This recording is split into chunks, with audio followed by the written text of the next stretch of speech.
everyone, I'm Becky. And I'm Sarah. And we're doing Bickering book reviews. Today we are talking about Little White Lies by Jennifer Lynn Barnes. Though I am going to address the elephant in the room. Yes, we are in another hotel room. And yes, the lighting is terrible. And I'm in a chair that is threatening to dump me on the ground at any second. So if I go, ah, you'll know why. That's how it works. But anyway, we're talking about Little White Lies by Jennifer Lynn Barnes. Which I got through Netgalley. Same. And so this book is about 18-year-old Sawyer, who has spent her life living with just her mother. Sawyer never wanted the wealthy family who had kicked her teenage mother out of their lives for getting pregnant. However, when Sawyer's grandmother appears on her doorstep and offers Sawyer a $500,000 trust to attend the college of her choice, Sawyer reluctantly returns to the world of her mother's childhood to participate in this year's debutante season.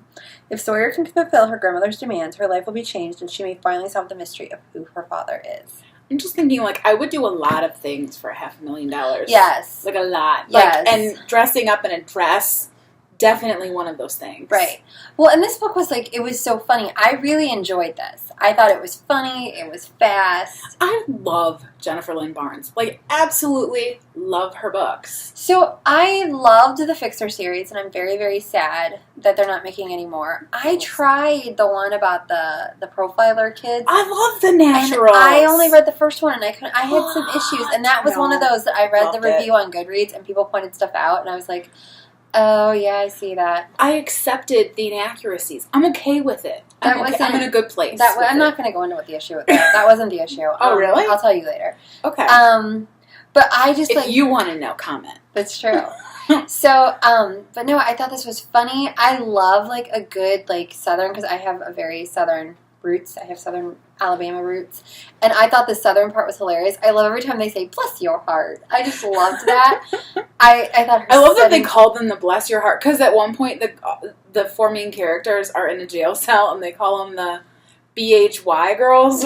Yeah. He's like, and then as soon as the cop walks in, they go, bless your heart. And I'm like, oh my gosh, that's hilarious. Yes. It was so funny. And her main characters are always kind of like a kick-butt, independent, snarky, right, intelligent woman. And I will say, I was I'm reading this and I'm like, well, who does Sawyer fall in love with? And she doesn't. There is no romance for Sawyer. And I was like, you know what, though? Sawyer doesn't need a romance. And and actually, until you just said that, it didn't cross my mind that it needed, because but it's a YA I didn't even book. think about it. There but was, you're right. There were some flirty boys, but there wasn't. Now, my only problem with this book, because I really, really, really enjoyed it, and I shouldn't say this, but I actually even let my mom read the eARC, and my mother, who is 68. For shame. I'm sorry, but my 68-year-old mother was just giddy over this. She loved it, and when I told her there's a sequel coming out next year, she's like, well, can you get that now? I'm like, I don't think it's written.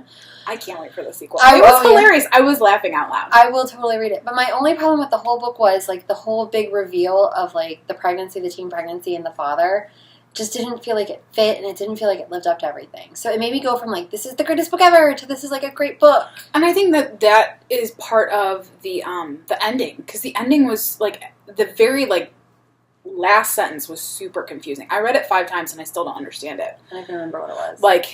I was just confused. Yeah. That was it felt rushed, and it was confusing. Well, but I'm okay with that, because I really enjoyed the book, and I'm definitely going to read the next one. I'm going to read, and I don't know if it's if they tied it up really, really fast because they didn't realize they were going to do a sequel or what. So I don't know. But no, I enjoyed the mystery. I enjoyed the setting. I enjoyed the girls. I enjoyed, because there's Sawyer, and then, what was her name? Sadie Grace. Sadie Grace. Oh, she's adorable. She's hilarious. She's so sweet. And just, the stuff that comes out of her mouth. I was just, I literally was laughing aloud. We should read it. I love the kidnapping. Yes. It was so random. It was. Okay, so, our rating system starts at the top. With 5 unicorns, we go down to 2 unicorns. If we don't like it, it's a horse. I'm at 4 unicorns, because the ending really did throw me. So yeah, I was at a 4 or 5, and I can't go up to a 5 because at the last 3 chapters, I was kind of eh. That last sentence, like I said, was super confusing. The last page even. But I will read anything Jennifer Lynn Barnes writes, because I just always love her works. I will happily read the sequel. So that is where we are on Little White Lies by Jennifer Lynn Barnes. All right, see you around. Bye.